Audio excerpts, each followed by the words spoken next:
நண்பர்களுக்கு வணக்கம். நான் கனகராஜ், சங்ககிரி, சேலம் மாவட்டம். இப்போ நான் கையில் வச்சுருக்கிறது பார்த்திங்கன்னா ஒரு கேபினெட்டு. என்ன கேபினெட்னா 1313 கேபினெட்டு. நம்ம வந்து டாடா ஏஸு, தோஸ்து, அப்புறம் காருக்கு எல்லாமே செய்யக்கூடிய செட்டு செய்கிறதுக்கான ஒரு மெட்டல் கேபினெட் தான் வச்சுருக்கேன். இது பார்த்திங்கன்னா ஃப்ரண்ட்டில் வந்து பார்த்திங்கன்னா ஃபுல்லாக வந்து ஓப்பன் சேஸ் தான் இது. இது வந்து நம்ம எப்படி பண்ணியிருக்கோம் அப்படின்னு பார்த்தீங்க அப்படின்னா ஃபுல் அண்ட் ஃபுல் ஓப்பனில் இருக்குது. நீங்கள் வந்து அக்ரிலிக் பேனல் வந்து போடுறீங்க அப்படின்னா கஸ்டமேடு அக்ரிலிக் பேனல் போட்டு இதில் யூஸ் பண்ணிக்கலாம். அதேமாதிரி நீங்கள் வந்து யூஸ் பண்ணுறது பார்த்திங்கன்னா இந்த எட்ஜெல்லாம் நாங்கள் வந்து எக்ஸ்ட்ரா கட் பண்ணியிருக்கோம். எதுக்காகனா கண்ட்ரோல்ஸ் இப்போ நீங்கள் வந்து எக்ஸ்ட்ரா கண்ட்ரோல்ஸ் எல்லாம் வச்சு நீங்கள் போட்டு டிசைன் இப்போ வந்து ஃப்ரண்ட்டு பேனல் டிசைன் பண்ணுறீங்க அப்படின்னா அது வந்து ஃபிட் பண்ணுறதுக்கு இடம் கரெக்டாக இருக்கணும் அப்படின்றதுக்காக பண்ணியிருக்கோம். அதேமாதிரி இங்கே மேலே பார்த்தீங்கன்னா கொஞ்சம் ஒரு கட்டிங் கொடுத்துருக்கேன். எதுக்காக அப்படின்னு பார்த்தீங்கன்னா இப்போ நம்ம யூஎஸ்பி போர்டை வந்து கீழே கண்ட்ரோல் வரும்பொழுது யூஎஸ்பி போர்டு கொஞ்சம் மேலே ஏற்றி வச்சு டிசைன் பண்ணால் நல்லாயிருக்கும் அப்படின்னும் போது பார்த்திங்கன்னா அதை டிசைன் பண்ணிட்டோம் அப்படின்னாலும் மேலே வந்து நம்ம ஆங்கிள் கிரைண்டர் வச்சு கட் பண்ணுற மாதிரி இருக்கும். ஸோ அந்த மாதிரி எல்லாருக்கும் ஆங்கிள் கிரைண்டர் அவைலபிள் இல்லை அப்படின்ற மாதிரி ஒரு ஃபீல். அதனால் சரி அந்த எல்லா வேலையும் நம்மளே பண்ணி கொடுத்துருவோம், இதில் எல்லாமே வந்துட்டோம் அப்படின்னு சொல்லி நான் வந்து லேசரில் இதெல்லாம் கட் பண்ணி தர சொல்லி நான் வந்து கஸ்டமேடு பண்ணி வாங்கியிருக்கேன். பேக் டெப்த்து பார்த்திங்கனாலும் 8 இன்ச்சு கிடைக்கும் உங்களுக்கு. இதுலேருந்து இது 8 இன்ச் இருக்குது. அப்போ போர்டு வந்து பார்த்திங்கன்னா நீங்கள் வந்து ஒரு 4.1 தாராளமாக செஞ்சுக்கலாம்.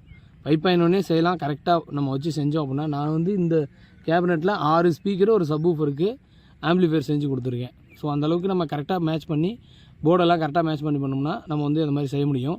அதேமாதிரி ஃப்ரண்ட்டில் பார்த்திங்கன்னா இது சும்மா தான் இருக்குது. இப்போ வந்து இப்படி அழுத்துறீங்க அப்படின்னா இது வந்து கட் ஆயிரும். இப்படி அழுத்துனீங்கன்னாவே இது கட் ஆயிரும். ஸோ இது எதுக்காக வச்சுருக்கோன்னா ஷிப்பிங் அங்கேருந்து வரும்பொழுது இது வந்து வளைஞ்சிருது உள்ளே, அந்த மாதிரி வளையாமல் இருக்கணும் அப்படின்றதுக்காக தான் இதை வந்து அதிலே விட்ருவோம்.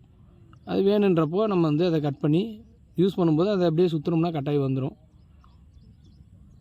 இதில் பார்த்திங்க அப்படின்னா சைடில் ஏர் போகிறதுக்கு நம்ம வந்து கட்டிங்ஸ் எல்லாம் வந்து சொல்லி வாங்கியிருக்கோம். அதேமாதிரி பின்னாடி பார்த்திங்க அப்படின்னா ஃபேனு, அப்புறம் ஆர்சிஏ பின்னு வந்து 6 பின் ஆர்சிஏ வைக்கிறதுக்கான இதுவும் வச்சுருக்கோம். இது வந்து ஒரு சப்வூஃபர் ஆம்பாக செய்கிறோம், அல்லது ஒரு சிலர் வந்து ப்ரீ ஆம்ப் செய்கிறாங்க, மைக் செட்டுக்கான ப்ரீ ஆம்பெல்லாம் செய்கிறாங்க.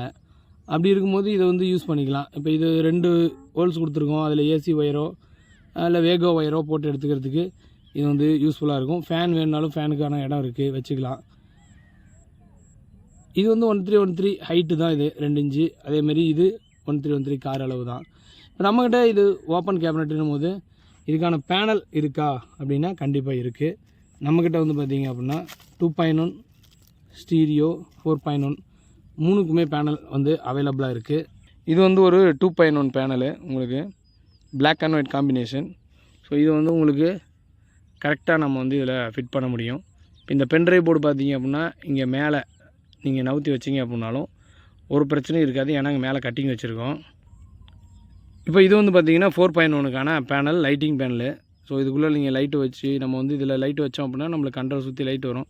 இப்போ இங்கே பார்த்திங்க அப்படின்னா இந்த இடத்துல இந்த கட்டிங் பார்த்திங்க அப்படின்னா இங்கே வச்சிங்க அப்படின்னா கரெக்டாக இருக்கும். வைக்கும் பொழுது இந்த இடத்துல பார்த்திங்கன்னா இந்த சுவிட்சுக்கான இங்கே பாருங்கள், இந்த இடத்துல இந்த சுவிட்சுக்கான கட்டிங் பார்த்திங்க அப்படின்னா நம்மளுக்கு வந்து ஈஸியாக இருக்கும். இப்போ வந்து சுவிட்சு கரெக்டாக உட்காந்துக்கும். அதேமாரி இங்கே மேலே இப்போ நம்ம இப்படி ஏற்றி வைக்கிறோம் அப்படின்னாலும் எந்த பிரச்சனையும் இருக்காதுன்னு வச்சுக்கோங்களேன். இப்போ இது பார்த்திங்கன்னா நம்ம கேஎம்எஸ் சேல் பண்ணிகிட்ருக்கிற ஒன்லி சப்வூஃபருக்கான பேனல். கேஎம்எஸ் சப்வூஃபருக்கான ஒன்லி சப்வூஃபருக்கான பேனல். இப்போ இது பார்த்திங்க அப்படின்னா சப்பு வால்யூமு, சப்பு ஃப்ரீக்வன்சி, இது 2 தான் இதில் இருக்க போகுது. அப்போ இந்த மாதிரி ஒரு சப்வூஃபர் ஆம்பிளிஃபையர் யூஸ் பண்ணும்போது நம்மளுக்கு கண்டிப்பாக வந்து நம்மளுக்கு ஒரு இன்புட் செக்ஷன் தேவை. ஸோ அப்போ இதில் நம்ம வந்து ஆர்சிஏ சாக்கெட்டை கொடுத்தோம் அப்படின்னா நம்ம வந்து இன்புட் எடுத்துக்கலாம். ஸோ அதுக்கேற்ற மாதிரி இது இருக்கும். ஸோ உங்களுக்கு இது வந்து ஒரு மல்டிபர்பஸாக யூஸ் பண்ணுற மாதிரி ஒரு பேனலாக நம்ம வந்து ஒரு கேபினெட்டாக அதை ரெடி பண்ணியிருக்கோம். இந்த கேபினெட் இப்போ வந்து நான் வந்து சேல்ஸ் பண்ணிகிட்ருக்கேன். ஸோ உங்களுக்கு தேவை அப்படின்னா ஸ்க்ரீனில் தெரிய நம்பருக்கு வாட்ஸ்அப் பண்ணுங்கள். மொத்தம் ஒரு 200 நம்பர்ஸ் நம்மக்கிட்ட வந்து அவைலபிளாக இருக்குது. நன்றி.